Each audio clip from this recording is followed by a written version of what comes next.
everyone, my name is Sylvie and I'm a PN certified nutrition coach and fitness motivational coach. Today I wanted to address a subject that many of us deal with, which is our uncontrollable cravings. Let's see how to overcome the 8 biggest diet problems based on 100,000 client results. Challenge 1, you can't stop stress or emotional eating.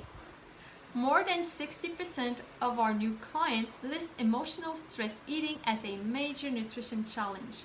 What's more, over 50% say they also get intense cravings and snacks when not hungry. If you relate, it might be a relief to know you're not alone. Of course, that's little consolation when you're scraping the bottom of a freshly opened jar of cookie butter. But what if you realize this behavior occurs every time mom calls, or on Sunday nights when you're dreading the start of a new week, or whenever you see, smell, or hear something that reminds you of your ex? We call this noticing and naming, and it offers us a great opportunity to regain control. Emotional eating and intense cravings are typically part of a pattern of behavior that's triggered by a specific experience, a thought, feeling, or situation. If you can identify the trigger, you can disrupt the pattern of behavior and make different choices. Challenge 2, you don't plan meals. Survey says 53% of both men and women check this box. But good news, serious improvement in this area may not be as time-consuming and complicated as it sounds. Think about meal planning on a continuum. At the far left, you put zero thought into what you might eat later today, tomorrow, or the rest of the week.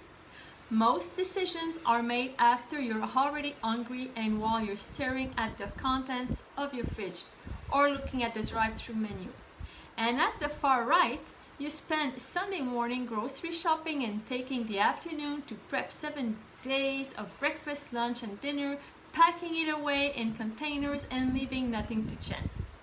But in between, there's a real opportunity to progress, and it doesn't require a complicated meal plan. You just need to do a little better than you are now. A great place to start, plan to eat 1 or 2 servings of produce each meal. Don't worry about the variety for now. If you like steamed broccoli or raw carrots or sliced cucumbers, you could have those at every meal if you want. Just practice buying what you need and eating it at breakfast, lunch, and dinner. If you find yourself at a restaurant, stick to the plan. That could mean getting a side salad with an order of broccoli instead of fries. You'll be amazed at how simple this approach can transform the quality of your meals, yet it does not require a ton of effort. Challenge 4, I have a serious sweet tooth. Maybe you love cookies or M&Ms or anything that's rolled in sugar. That's completely normal. However, it's typically not just the sweetness that appeals to your taste buds, belly, and brain. It's a diabolically delicious combination of sugar, fat, and salt that makes certain foods nearly irresistible. There's even a special name for them, hyperpalatable. In fact, food manufacturers use this flavor formula to create products you can stop eating. The biggest challenge with these foods is their availability. They're everywhere, including your kitchen. If a food is in your house or possession, you will eventually eat it. This also leads to the other law. If a healthy food is in your house or possession, you will eventually eat it. Shape your environment to set yourself up for success. What would happen if next time you visit the grocery store, you bought some fruit for dessert instead of those Oreos? Try and observe what happens. Challenge 5, I eat out a lot. With so many temptations on restaurant menus, it's natural to feel a little torture about what to order. Once that mental back and forth begins, it's all too easy to say, the heck with it, give me the carbonara and pass me those breadsticks. Along with planning meals or your food choices, you can also plan how to show up. For example, is this a special occasion where you want the freedom to indulge? Is the food so unique and amazing at this restaurant that it's truly worth it? Or would you prefer your choice aligned with your healthy eating practice? There's no right or wrong answer, but deciding ahead of time can help you stay focused and avoid being distracted by a mountain of pasta. Every time you follow through on your plan, notice how you feel. If you feel better after you finish your meal, ask yourself, am I as satisfied as I would have been otherwise? If yes, that's a positive step to encouraging the same behavior next time. If no, try the following steps. 1. Order a plant-rich dish. Shoot for half of your plate to be vegetables. 2. Choose lean protein, chicken breast or fish. 3. Avoid breaded and fried food. This eliminates a lot of poor choices. 4. Ask for dressing on the side and use wisely. 5. Eat slowly. 6. Stop when you're 80% full. These aren't hard and fast rules, but a practical guide for you when you're eating out, no matter if you're at a fine dining establishment or a fast food chain. Challenge 6. I eat larger portions than I need. In the weight loss industry, it's popular to tell people it's not your fault. And in this case, it's probably true.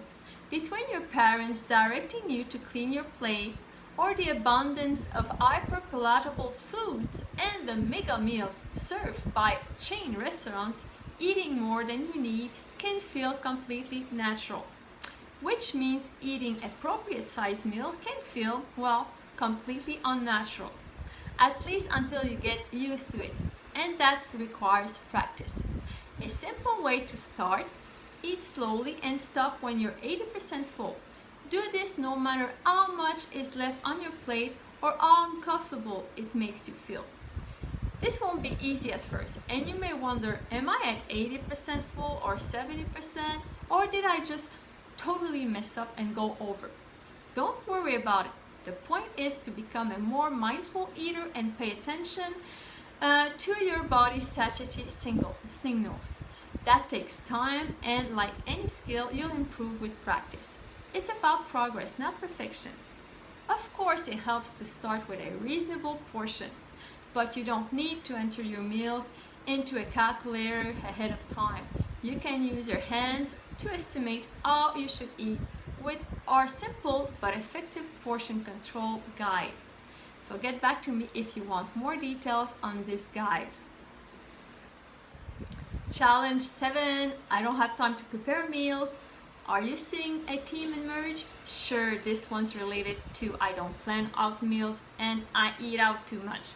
But it's also slightly different. Now, let's be honest. There may be a lack of a desire here too, at least compared to activities you do have time for, and that's okay. After all, many people are on the move all day, making a living, commuting, and or caring for others. You deserve some time to unwind, and if that means grabbing takeout so you can sink into your couch 30 minutes sooner, I get it. But let's go back to our continuum concept.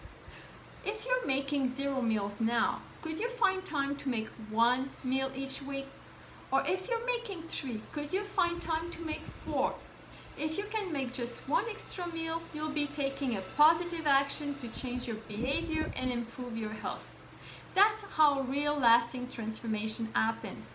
One tiny step at a time, not by trying to change everything overnight. So figure out what action you're capable of now, even if it doesn't seem like much, and try it out. Then practice it next week too. As it becomes easier, ask yourself, could I add another home cooked meal? Remember, progress, not perfection. Challenge 8. I drink too much. The question is, what does too much mean? It can be different for everyone. Maybe you're drinking 2 or 3 glasses of wine at night and wondering if you're relying too much on alcohol to take the edge off. Or perhaps you don't drink during the week, but drink to excess on the weekend. Even if you don't have what's considered a serious problem, your drinking habits could be affecting your ability to lead a healthier lifestyle. By your sleep, by affecting your judgment, stimulating your appetite. Ask yourself, what's one action you could take to feel a little bit better about your alcohol intake? 1. Could you have 2 glasses tonight instead of 3? 2. Could you drink more slowly so that 1 glass lasts longer? 3. Could you have a glass of water between cocktails? If your alcohol intake isn't destroying your work or family life, you don't necessarily have to slam on the brakes. Ease yourself into it and notice how you feel. Better awareness can result in better choices. I hope you like this 8 eating challenges information. If you are dealing with one or several of those challenges, I invite you to try these easy tips for a couple of weeks and see what changes it might bring you. However, if you would like to take back your health and eating habits but need some support, I would be more than happy to work with you on this. As a certified nutrition coach, I have the tools and knowledge to give you the support you need. And if fitness is something you'd like to add to your journey, here again, I can support you. So get back to me and let's work together. Let's bring you to a slimmer, fitter, and stronger you. Also, if you like this video, don't forget to click on the subscribe button and the little bell so you can be aware of the next videos that will come up. With this, I wish you all the best. Take care now.